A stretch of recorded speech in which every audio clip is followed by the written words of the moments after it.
नुआ वर्ष रे मिलिबनी सुभद्रा टंका आसिला चतुर्थ किस्तिर फाइनल तारीख एही दिन मिलिबो सुभद्रा योजनार चतुर्थ किस्ती मिलिबो 10,000 टंका डीबीटी माध्यम रे सीधा हिताधिकारी बैंक अकाउंट को टंका पठाइबे सरकार। दर्शक बंधु सुभद्रा योजनार चतुर्थ किस्ती टंका आसीबाकु नै उजग लागि रहिथिला। आसंता नुआ वर्ष रे सुभद्रा टंका मिलिबो बोली अनुमान करथिले लोके किंतु एहा शेषरे भूल साब्यस्त होईछि।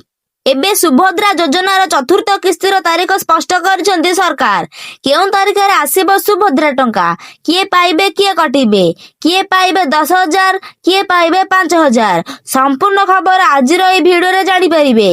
भिडियोटी को शेष पर्यंत देखंतु केउं दिन एवं केबे मिलिबो चतुर्थ किस्ती टंका। दर्शक बंधु सुभद्रा योजनार चतुर्थ किस्ती मिलिबाकु नै द्वंद्व लागि रहिछि। एही किस्ती रे किछि हिताधिकारी को मिलिबाकु जाउछि 10,000 टंका आउ किछि हिताधिकारी माने 5,000 टंका पाइबे एही किस्ती रे। एही नै लिस्ट जारी करछन्ती सरकार।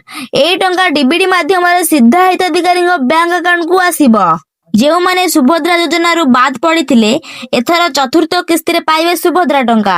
एहा सहित जेउ माने प्रथम द्वितीय किस्ती टंका पाइछन्ती तृतीय किस्ती रे टंका पाइ नाहंती किंबा प्रथम किस्ती पाइछन्ती द्वितीय तृतीय किस्ती रे टंका पाइ नाहंती एथर चतुर्थ किस्ती रे एमाने मध्यम पाइबे सुभद्रा टंका। जेउ माने सुभद्रा योजना रे नवेम्बर 1 रु 30 मध्य रे होइथिबा द्वितीय पर्याय रे आवेदन रे प्रथम थर पई आवेदन करिसंती सेमानको मध्य चतुर्थ किस्ती रे मिलिबो टंका। एहा सहित किछि हिताधिकारी माने एथर चतुर्थ किस्ती रे बाद पडिबाकु जाउछंती। एमाने प्रथम द्वितीय तृतीय किस्ती रे टंका पाइथिले मध्य चतुर्थ किस्ती रे बाद पडिसंती।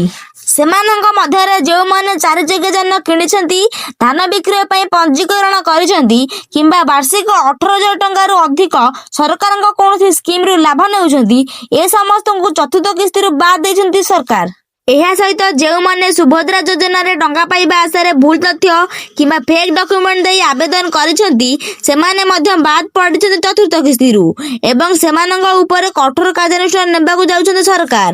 ଦର୍ଶକ ବନ୍ଧୁ ସୁଭଦ୍ରା ଯୋଜନାରେ ଯେଉଁମାନେ ପ୍ରଥମ ଥର ପାଇଁ ଆବେଦନ କରିଛନ୍ତି ସେମାନଙ୍କୁ ଏକାବେଳେ 2ଟି କିସ୍ତିରେ ଟଙ୍କା ମିଳିବ ଅର୍ଥାତ୍ ସୁଭଦ୍ରାର ନୂଆ ହିତାଧିକାରୀ ମାନଙ୍କୁ ପୁଣି ଏକାବେଳେ 10,000 ଟଙ୍କା ଦେବେ ସରକାର। ଏହା ସହିତ ଯେଉଁମାନେ ପୂର୍ବ କିସ୍ତିରେ ଟଙ୍କା ପାଇନଥିଲେ ସେମାନଙ୍କୁ ମଧ୍ୟ ଏକାବେଳେ 2ଟି କିସ୍ତିରେ 10,000 ଟଙ୍କା ମିଳିବାକୁ ଯାଉଛି କିନ୍ତୁ ଯେଉଁମାନେ ସୁଭଦ୍ରାର ସମସ୍ତ କିସ୍ତି ଟଙ୍କା ପାଇଛନ୍ତି ଅର୍ଥାତ୍ ମିଳିଥିବା 3ଟି କିସ୍ତିରେ 5,000 ଟଙ୍କା ଲେଖାଏଁ 15,000 ଟଙ୍କା ପାଇଛନ୍ତି ସେମାନେ ଏଥର ଚତୁର୍ଥ କିସ୍ତିରେ ପାଇବେ ଗୋଟିଏ କିସ୍ତି ଟଙ୍କା ଅର୍ଥାତ୍ ଏମାନେ ପାଇବେ 5,000 ଟଙ୍କା। आपण माने जानिछन्ती सुभद्रा योजनारे 2टी किस्तिरे 10,000 टंकार आर्थिक सहायता प्रदान करछन्ती सरकार। एथर तृतीय किस्ती टंका राखी पूर्णिमा दिन पाई सारिछन्ती हिताधिकारी एबे चतुर्थ किस्ती टंका मिलिबाकु जाउछि। एई टंका आंतर्जातिक महिला दिवस दिन मिलिबो बोली सरकार सूचना दैछन्ती अर्थात आसंता मार्च मास 8 तारिख दिन आंतर्जातिक महिला दिवस दिन सुभद्रार चतुर्थ किस्ती टंका मिलिबो। एई नै स्पष्ट सूचना दैछन्ती उपमुख्यमंत्री श्रीमती प्रभाती परिडा।